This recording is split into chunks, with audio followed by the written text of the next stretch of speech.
Halo, saudara-saudara, Assalamualaikum. Spekulasi tentang kemana Jokowi akan berlabuh, ke partai mana, ini dari beberapa hari ini menjadi spekulasi bagi banyak orang karena keanggotaannya di PDIP praktis sudah berakhir atau bukan anggota lagi. Ketika Jokowi bertemu Prabowo, salah satu spekulasi yang muncul adalah Jokowi ingin bergabung dengan Gerindra. Dan ketika sekarang misalnya Golkar mengundang Jokowi, itu lantas dihubungkan dengan kemungkinan Jokowi bergabung dengan Golkar. Apa untung ruginya bagi Jokowi dan bagi Golkar jika mereka kemudian bergabung, menyatukan semacam kekuatannya di dalam perpolitikan Indonesia? Kita akan membahasnya dengan Halili Hasan, dosen dan peneliti politik dan juga aktivis. Apa kabar, Bung Halili? Kabar baik, Bung Ali, kabar baik. Ya, Bung, ini pergerakan Jokowi ini selalu menarik perhatian orang, apapun yang dia lakukan, kemudian dihubung-hubungkan dengan uh, masa depan politik dia, gitu.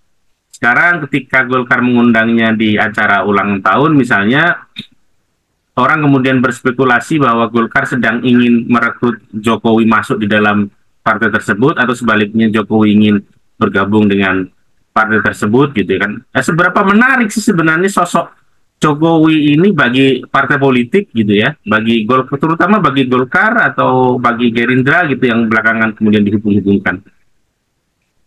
Pertama begini, kita mesti paham juga bahwa di Golkar sebenarnya tarikan ya, tarik menarik, kemudian termasuk penolakan ya terhadap Jokowi sebenarnya cukup besar ya dibandingkan dengan Gerindra sebenarnya.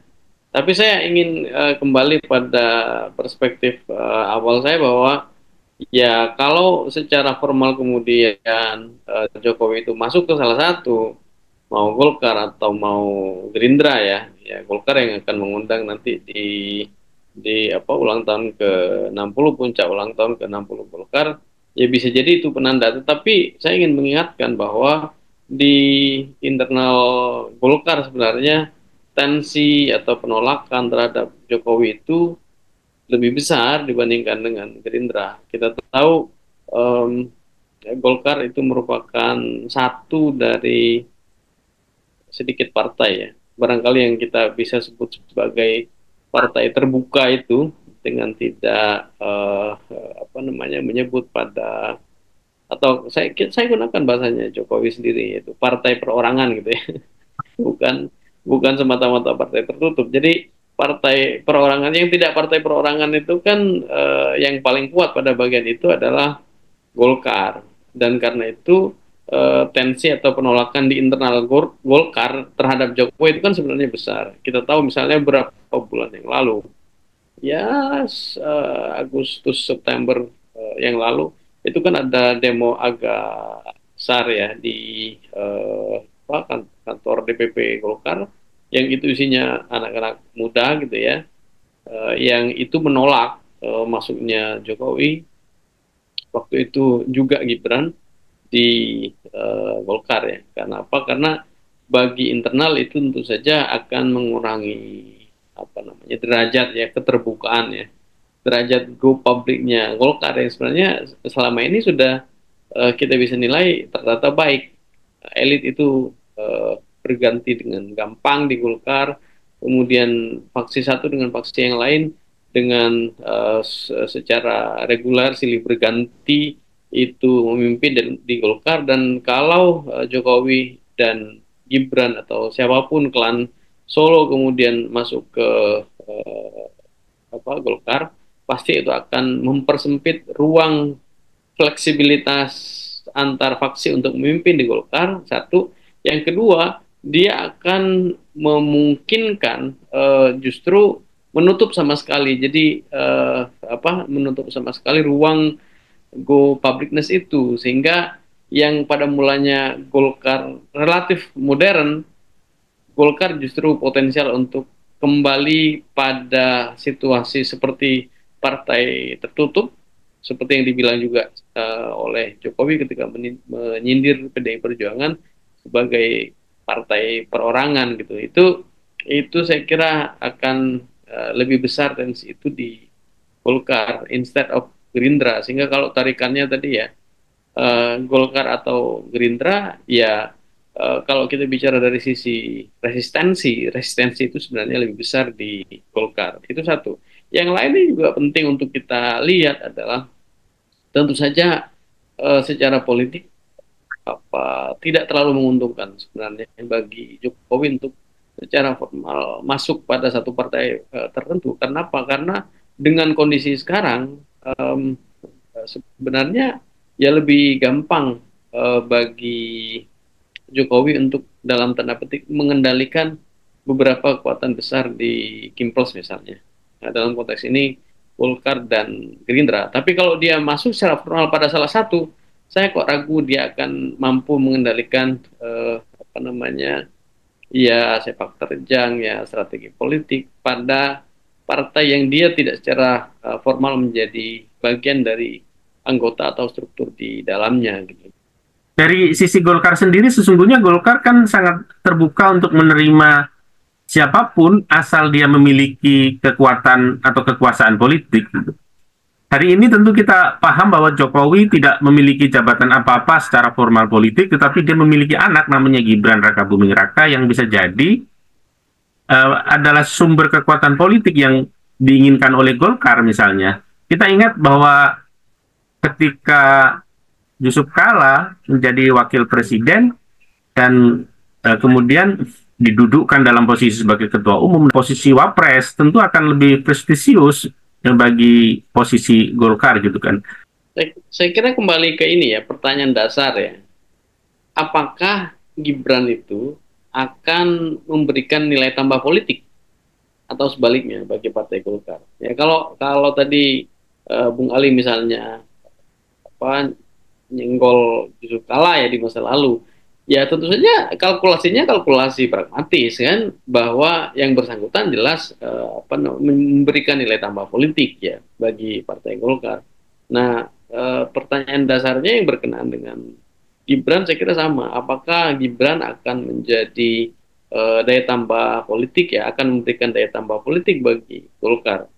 Saya kira kalau kita cek ya sentimen publik hari ini, terutama pasca meletusnya kasus Huhu Hafa gitu ke ruang publik, saya kira kemungkinan untuk memberikan nilai tambah bagi Partai Golkar itu sebenarnya kecil gitu ya. Ya kita tidak tahu bagaimana sebenarnya hitung-hitungan di dalam, tapi kalau kita baca dari sentimen publik gitu ya, tampaknya sentimen publik pada Gibran cenderung negatif dibandingkan pada Prabowo misalnya. Dia sebagai wakil presiden, insentif politiknya itu tidak sebesar Prabowo yang presidennya gitu. Jadi agak berbeda menurut saya kalau dibandingkan dengan Yusuf Kala di masa lalu. Yusuf Kala di masa lalu dia orang kuat, satu dari sisi bisnis gitu ya, berita bisnisnya luar biasa kan waktu itu. Yang kedua, dia kan punya kekuatan politik yang relatif seimbang lah dengan dua presiden beliau waktu itu ya, SBY dan kemudian Jokowi gitu ya.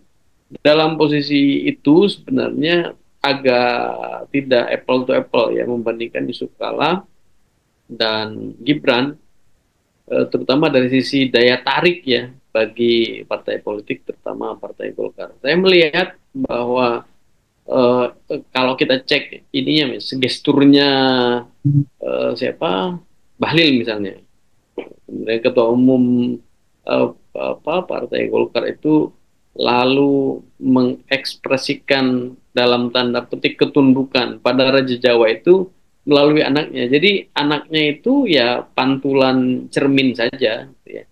Agak berbeda dengan Yusuf Kala. Yusuf Kala itu kan memang daya tariknya pada dia dan posisinya sebagai wakil presiden waktu itu gitu ya. Jadi dia tentu saja kemudian bisa menarik ya. Dia punya magnet politik besar yang kemudian membuat seluruh faksi itu berdiri di belakang dia. Bahwa tidak 100% iya, tetapi sebagian besar faksi itu kan sebenarnya kemudian bersatu di belakang Yusuf Kala untuk mendapatkan insentif politik lebih besar, apa yang tadi saya sebut sebagai nilai tambah politik itu dari posisi dia sebagai wapres. Dan jangan lupa Yusuf Kala itu solidarity maker. Dia yang membangun solidaritas di dalam Partai Golkar yang kemudian membuat friksi antar faksi itu mengecil. Kalau Jokowi masuk, ya dia tentu saja akan menjadi daya tarik bagi faksinya Bahlil gitu ya. Tapi kalau kemudian apa namanya, cara melihatnya adalah dengan melihat posisi wakil presiden yaitu Gibran yang merupakan anaknya Jokowi gitu, yang kemudian diletakkan oleh Jokowi misalnya untuk masuk ke apa namanya, Partai Golkar, itu saya yakin akan mempertebal tensi dan bahkan friksi antar faksi di dalam Partai Golkar itu sendiri gitu, Bung.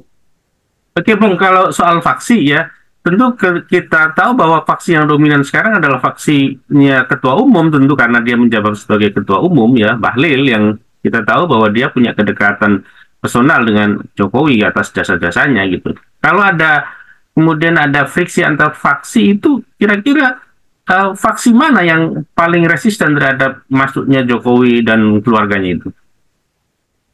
Ya terutama yang paling kuat ya itu kelompok muda sebenarnya kan. Ya kelompok mudanya ya di banyak faksi dan kelompok-kelompok muda. Jadi barangkali kalau kita lihat dari sisi faksi politik ya tidak terlalu besar resistensi itu. Tapi kan kalau kita melihat bagaimana penolakan terjadi pada Jokowi, itu kan sebenarnya lebih banyak disuarakan oleh politisi muda gitu. Termasuk misalnya aksi agak besar di kantor DPP Partai Golkar itu kan sebenarnya ya eh, pengikut dan orkestratornya itu orang-orang muda, dan dirijen politik di balik itu saya yakin itu akan lebih banyak datang dari kelompok muda di Partai Golkar yang membuat menurut saya mereka itu merasa tidak nyaman ya dengan kehadiran patron baru dengan model misalnya PSI gitu ya.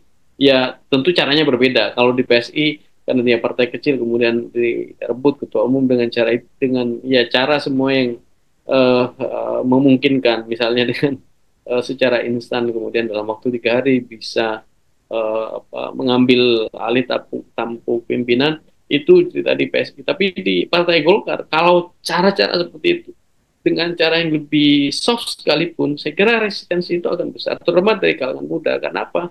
Karena itu potensial memang memangkas apa namanya, rotasi kepemimpinan di Partai Golkar. Karena bagi Golkar yang sudah go public ya, dalam tanda petik ya, sudah terbuka dan lebih modern dibandingkan partai-partai yang lain, dia tidak punya kecenderungan untuk menjadi partai perorangan seperti partai yang lain, itu akan kemudian apa namanya, terkikis habis potensi untuk rotasi kekuasaan kalau mereka memasukkan satu figur yang sudah jadi, yang sudah matang seperti Jokowi, dan itu kemudian tidak memberikan harapan bagi kelompok muda seluruh faksi di Partai Golkar. Menarik posisi Bahlil ini ya, kalau kita hubungkan posisi dia dengan banyaknya kekalahan politik Partai Golkar di pilkada gitu ya. Jakarta sudah pasti kalah, kemudian barter dia Jakarta dan Jawa Barat itu sangat menjadi blunder besar. Kemudian di Banten dia Banten juga. jangan lupa, Bu. Hah? Banten jangan lupa. Iya, Banten itu adalah dia gagal untuk memproteksi kekuatan establishnya di situ melalui Airin. Nah, tentu kita tahu bahwa kekalahan-kekalahan Golkar di pilkada ini karena memang dia menjadi semacam, dalam istilah agama itu, makmum dalam konteks Kim, sehingga kemudian dia tidak memiliki posisi tawar yang lebih besar untuk memajukan lebih banyak apa namanya, anggotanya untuk di daerah-daerah strategis gitu kan. Situasi ini apakah akan berpengaruh juga terhadap posisi Bahlil di legitimasinya sebagai pucuk pimpinan Golkar, Bu? saya ingin masuk dari tadi ya. Ini menarik tuh soal imam dan makmum itu kan. Kalau kalau kita bicara Golkar dan taruhlah Gerindra gitu ya, itu kan sebenarnya secara apa watak politik ya kekuasaan yang mereka pada dasarnya dalam tanda petik makhluk yang sama gitu ya. Mereka spesies yang sama dan mereka lahir dari entitas politik yang pada mulanya tunggal gitu ya. Ya apa pemilihan kepemimpinan politik pada waktu itu itulah yang kemudian membuat Gerindra itu split dari Golkar. Tetapi secara umum saya ingin mengatakan bahwa kalau kita mau menggunakan logika kolaborasi politik, pasti Golkar itu akan lebih nyaman berkolaborasi dengan Gerindra dibandingkan dengan yang lain, misalnya PDI Perjuangan. Maka pada bagian itu saya ingin mengatakan bahwa barangkali perasaan menjadi yang sekunder itu tidak sekuat kalau yang primernya itu PDI Perjuangan misalnya gitu ya. Dan cerita Banten itu kan sebenarnya menegaskan tesis itu bahwa ketika dia berusaha untuk berkolaborasi dengan PDI Perjuangan melalui Airin, itu kan kemudian ya menjadi tidak mudah bagi dia menolak misalnya dalam tanda petik kepentingan kekuasaan establis yang diwakili oleh Gerindra yang digerpol oleh Dasko misalnya. Dan dia ya bukan bukan tidak mau memproteksi Erin, tapi saya melihat bahwa dia memang cenderung dalam tanda petik lebih rela mengorbankan Erin yang sebenarnya pada awalnya kandidasinya itu didukung oleh PDI Perjuangan dibandingkan dengan harus head to head melawan Gerindra ya. Itu menurut saya apa namanya bagi Bahlil, bagi Golkar itu akan menjadi pertimbangan utama saya kira kemana langgam politik Golkar pada akhirnya akan digerakkan, harus dilabuhkan. Cerita mengenai Banten saya kira itu cerita tentang nyaman tidak nyamannya kolaborasi dia dengan siapa. Kalau kolaborasi dia dengan PDIP itu pada akhirnya membuat dia rela untuk tidak memproteksi Airin dan kemudian mengorbankan Airin dengan cara yang tidak masuk akal, itu sebenarnya penegasan bahwa kolaborasi dia dengan Gerindra itu lebih prioritas bagi Golkar saat ini, bagi Bahlil saat ini, dibandingkan kemenangan tertentu di satu pilkada tertentu. Kan kembali kepada bahasan awal kita, apakah memungkinkan bahwa sosok Jokowi kemudian akan dalam tanda petik diundang di situ, atau sebenarnya ini mempertebal resistensi terhadap Jokowi situasi-situasi ini? Masuknya Jokowi itu akan memperlemah potensi kolaborasi sebenarnya, mengurangi potensi kolaborasi sehingga kekuatan yang mestinya bisa didorong lebih besar untuk menaikkan daya tawar Golkar misalnya ya, saya kira kemudian mengecil dengan cara membangun semacam political barrier gitu ya. Barrier politik itu menjadi semakin kencang kalau Jokowi itu masuk itu di dalam Golkar gitu ya. Jadi situasi hari ini tentu saja kita mesti secara realistis melihat bahwa Gerindra adalah ordinat ya karena ketua umum partainya itu memimpin eksekutif. Tapi di sisi yang lain kita harus melihat bahwa ada kepentingan Golkar untuk menjamin sustainability. Dia nyantol pada kekuasaan Gerindra terutama dalam bentuk Kim Plus. Maka kalau kepentingan terbesarnya Gerindra hari ini semata-mata demi bisa melanggengkan paling tidak kolaborasi dalam 5 tahun dan itu tentu saya dengan Golkar dengan Gerindra sebagai patron sebagai ordinat gitu ya, maka tentu saja agak kecil kemungkinan mereka untuk kemudian menarik Jokowi secara formal. Jadi jangan dibayangkan Jokowi dengan Gibrannya yang dia wakil presiden itu akan membangun solidaritas seperti Yusuf Kala ketika dulu menjadi wakil presidennya SBY. Kira-kira begitu, Bu. Oke, Bung. Terima kasih atas perbincangannya. Terima kasih, Bung. Sama-sama, Bung. Iya. Saudara-saudara, ikuti terus Politika 19 yang akan terus memberikan pemaknaan pada isu-isu politik dan fenomena politik tanah air. Terima kasih. Assalamualaikum warahmatullahi wabarakatuh.